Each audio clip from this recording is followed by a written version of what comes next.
So I need one that has wide arms so that it fills up the whole window space. So you gotta look at it from different sides. Sometimes you have to change your perspective. So he goes all the way over there, he comes all the way back. I like trees. I get so excited.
I mean, we've been talking about decorating with your outdoor landscaping inside as well as outside. So when we're placing a tree or flowers or shrubs or anything, we look at where we're going to be in the house the most.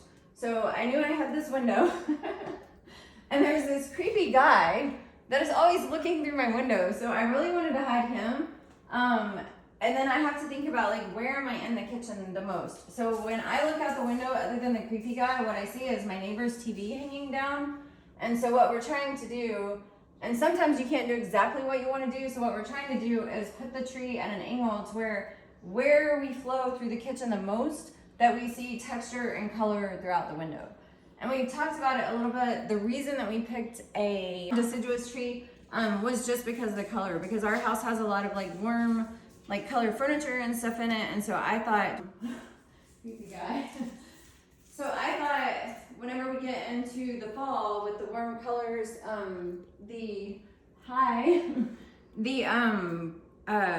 Chinese Pistache provides the most amount of color and texture. So, okay, so he's waiting on me. A little bit more. Oh, that looks good. So that way a little bit. That way a little bit. It was, and then we're good. No, just a touch, and then good. A little bit? Yep. Good. All right.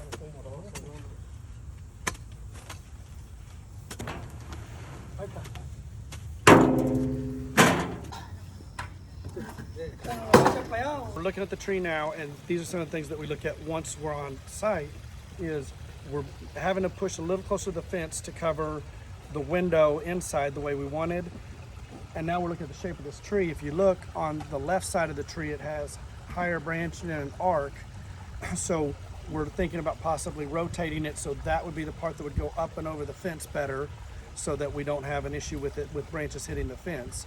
You know, we could, if we are forced to move it in, because this happens sometimes where you have the best plan of, I'm got to block this thing, but when you get on site, it's like it doesn't fit exactly where I want. We're getting kind of closer to the fence than we really want to be.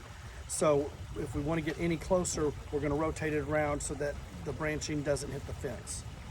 And these are the things that we watch for whenever we come out, is we look not only for, are we getting the coverage we need, but is there going to be any other issues that we got to watch for, like it's getting too close to the fence, it's going to be hanging over something else that we don't want it hanging over. So in a little bit we'll decide and get it in the ground.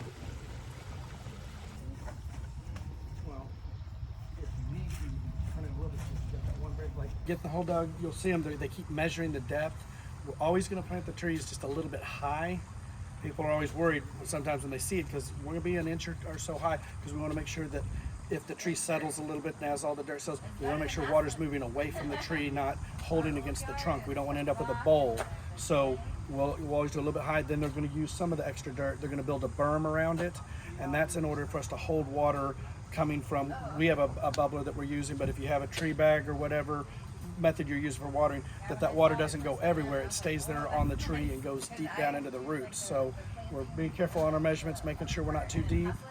and then we'll be putting it in, double checking the orientation of it, and backfilling.